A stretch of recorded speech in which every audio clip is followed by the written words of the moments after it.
last character to do in the Vanguard set is the big guy. And what you've got in the box are 2 sprues and a big base, as you can see. All right, and there are 3 options, and ultimately it'd be nice if I got all 3 with 3 different colour schemes. So Spirit of Durthu, Treelord Ancient, and Treelord, right? And the one I'm going for is this fella, which is Treelord Ancient. All right, this is my first one that I'm going to do, and I've got an idea of the colour scheme for him, in that he's got a loincloth for some reason, which looks to be fibre, so that's got to be like a brown or a grey. So this one, he's going to be green, all right? He's going to be mainly green with the odd bit of brown, and then, you know, it's up to you what you do with other ones. You could go creams and browns. My friend Alison, she does seasonal ones. She's got 4 each for a different season with all the different colours, which is a really, really good idea. But no, this first one I'm going to do, the Treelord Ancient with his bloody great stick. He's going to be a green man.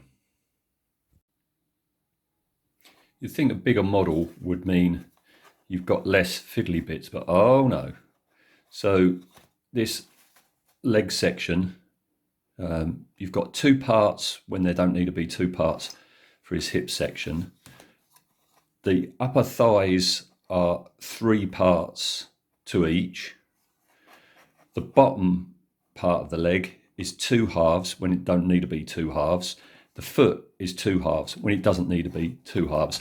I think what they're doing is they're thinking, well, you know, you spend all that money, you don't want to get it built, you know, in 5 seconds, and I understand that, but it's just frustrating. So there we go. That's him assembled, but assembled with blue tack, because yet again, if I glued that all together, I can't get in there to get to all the lovely detail. So his head's blue tacked on and his arms are blue tacked on. I was going to blue tack the loincloth thing on, but no, that forms part of the anchor point of his torso to his hip. So I've no choice but to paint around that. But yeah, next thing is a coat of white primer. Oh, you can see I've done the base as well. So yeah, white. Oh, his arm's coming off. His arm's off. I quite like here how the joints and the belly are a lighter colour, because it infers it's a softer area than the rest of it, a bit like the anime mech suits. You know, you've got the hard armour with the soft areas at the joints. So I'm going to do that sort of thing. What I don't like, I mean, this is kind of the colour green I'm going to be doing my Treelord, but that's just too jarring. It's too much of a colour difference. So what I'm doing is, you can see here, this is, I've just done it in a light fleshy tone, Wraithbone I think, washed with one of the contrast browns, and I've just dry brushed the Wraithbone back over the top, because then what I'm going to do is I'm going to add a green thinned down with the medium, to make it look like a sapling sort of green, you know, a young sapling kind of green, and then that greenness hopefully will blend in to the green I'm going to be doing the hard bits far more than if I went that whitey one in the suggestion. Right, so that's the soft sappy bits done, and now thought goes to the actual green that I want this fella to be, and I'm using this colour, which I've never used before, Militarum green. All right, so never used that before, and curious to see how it goes. And so what I've done is, you'll see here, I've put a strip of different colours down. So you've got 2 whites, Wraithbone, Zanzi Desert, or whatever it's called, Screaming Skull, Dawn Yellow, Elysian Green.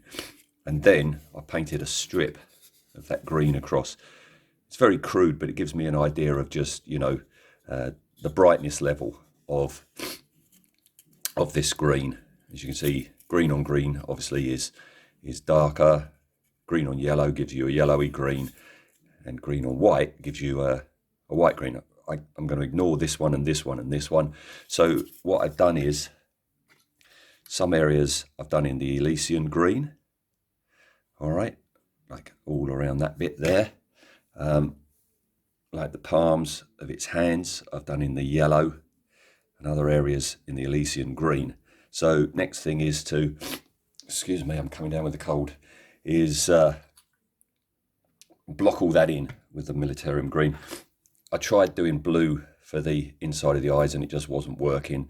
So I've now switched to orange. So I'm in the process of doing that as well. Bit of a mixed result with that green. It went on as I wanted it to on the areas that were white. The yellow, it barely shows.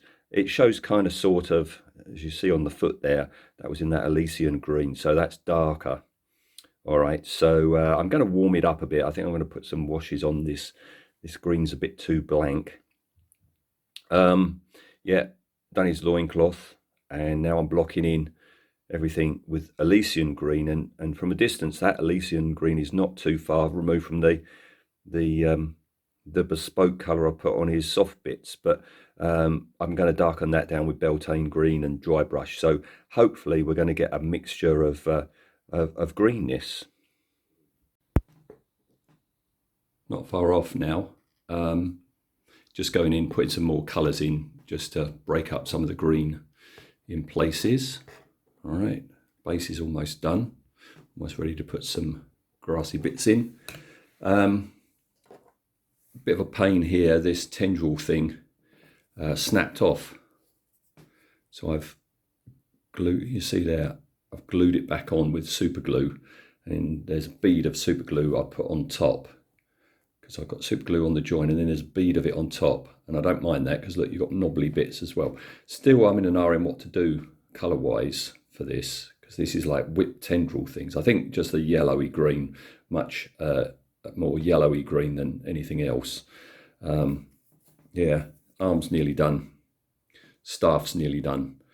These are like incredibly yellow at the moment. That's because these are the biggest leaves, so I'm putting different yellows on first before putting different greens on.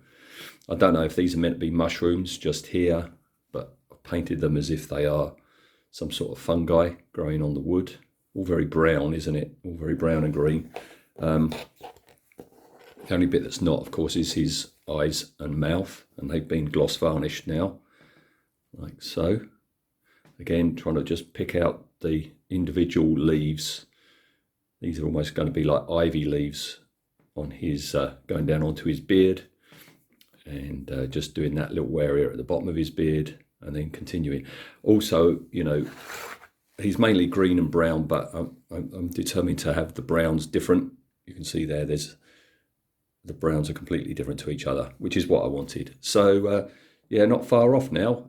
So I'll come back once all's done. Right, last minute addition is the owl up top, because these are like I see them as like spiritual little critters that follow these fellas around. I've painted him in an unconventional owl colour of blue, and I've also got a leftover frog on a toadstool, which I've put on the bottom. So yeah, there we are. That's my ancient Treelord done. Taking a break now from Sylvaneth. I've learnt a lot on this, but I want to do other things, so I'll come back later on in the new year with my next build.